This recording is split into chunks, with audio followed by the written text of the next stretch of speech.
I'm author Kara Rug, the author of the Kingdom of Dragons series. And today I'm going to talk to you a little bit about book one.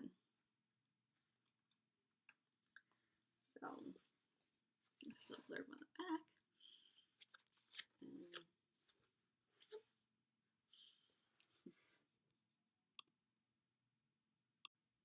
So it is a young adult high fantasy novel containing lots of intrigue and epic adventure.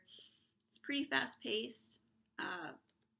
Doesn't contain too much fluff, if you know what I mean. I have no patience. So my books are, yeah, they just get to the point, I feel like. I mean, I could be wrong. Maybe someone would disagree with me, but yeah, if it's boring me, I'm not going to write it. So I hope that this is, you know, an action-packed, like, fun read that won't bore you.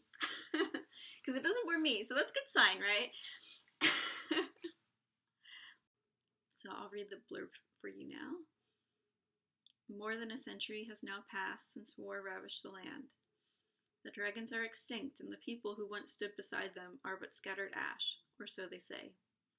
But as Ava Kern begins to learn, not all may be as it seems, including her own identity as a humble peasant. Marked with a strange symbol on her wrist, among other oddities, she begins to question the stories of her childhood. Are the dragons really gone? Is this really her home? Though a stranger to foreign lands, she will soon find herself on an epic adventure, crossing into worlds she once thought existed only in legends.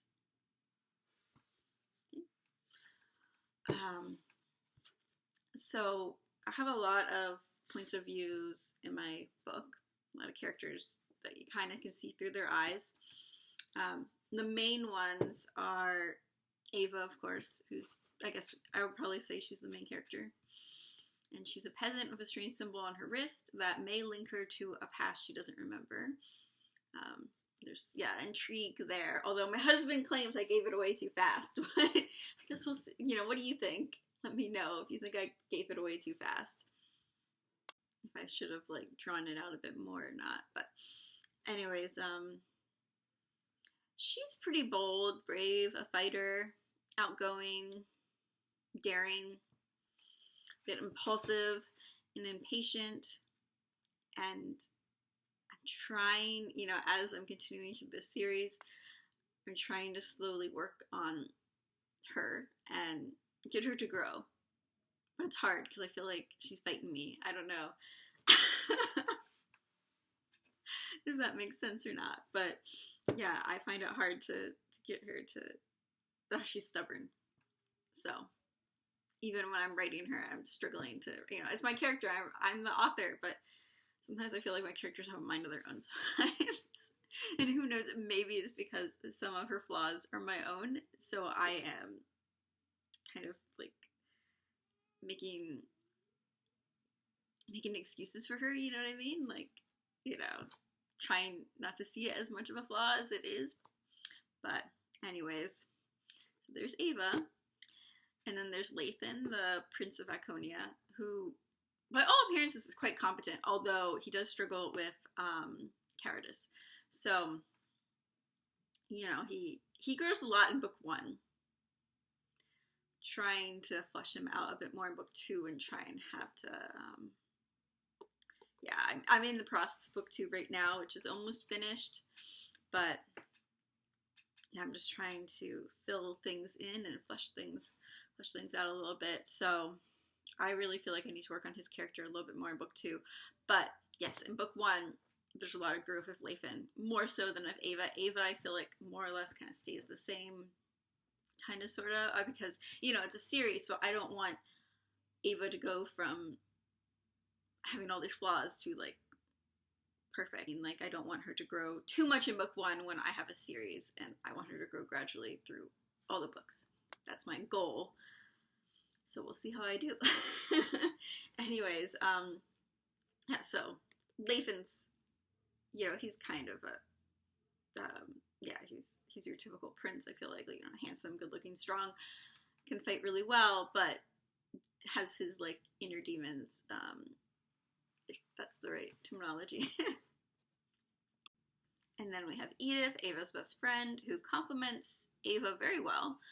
She's the peacekeeper, gentle, reserved, and I personally really love Edith.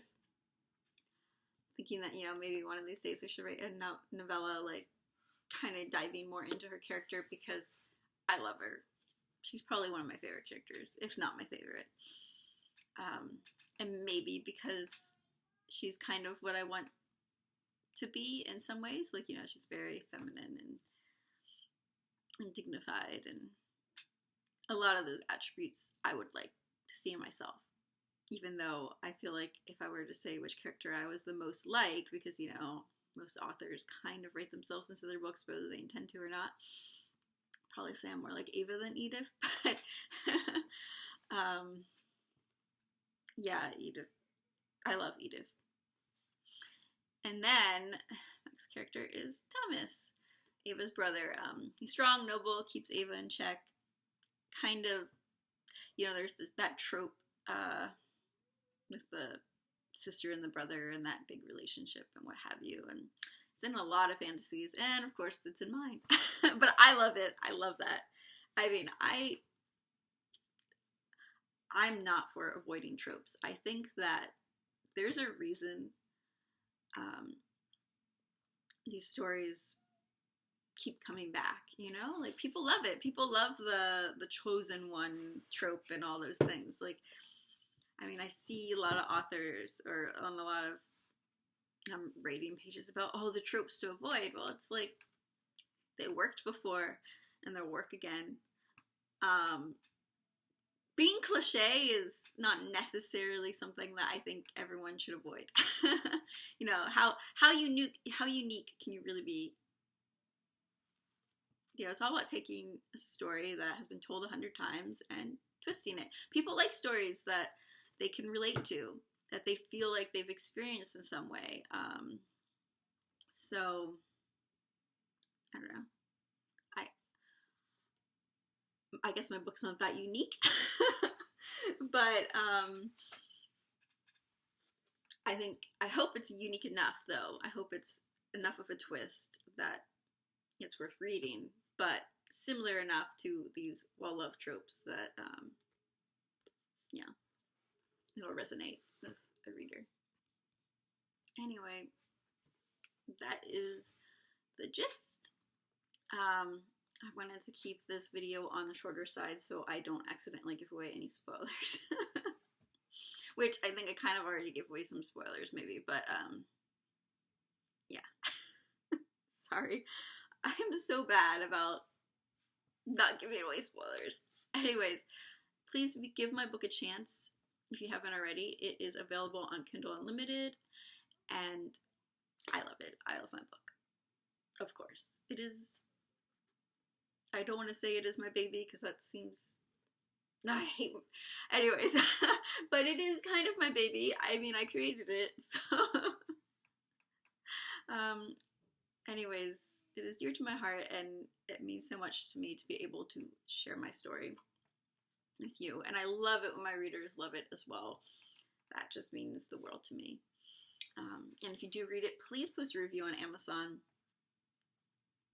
Even if it's not 5 stars, like, even if it's 3 stars, that's, that's fine.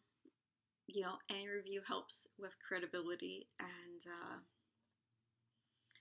I love those 5-star reviews, but, it's not necessary, and especially not necessary if it's a lie. I want to improve as a writer, so if you think I can improve, then let me know. Even if you just shoot me a message privately, to tell me, if you found something worded awkwardly or whatever it is, share it with me for sure. So anyways, yeah, please check out my book. Bye-bye.